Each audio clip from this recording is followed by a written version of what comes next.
সাম্প্রতিক সহিংসতার ঘটনায় হারানো প্রতিটি প্রাণ গুরুত্বপূর্ণ।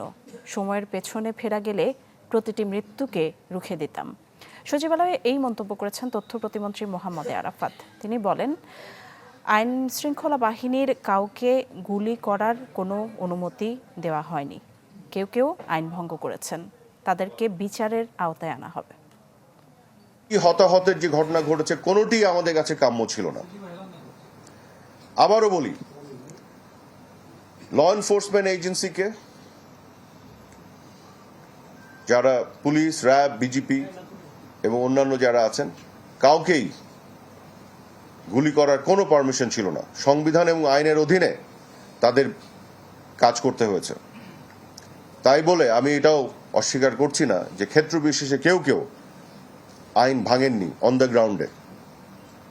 আমরা এটা তদন্ত করে তাদেরকেও বিচারের আওতায় আনবো।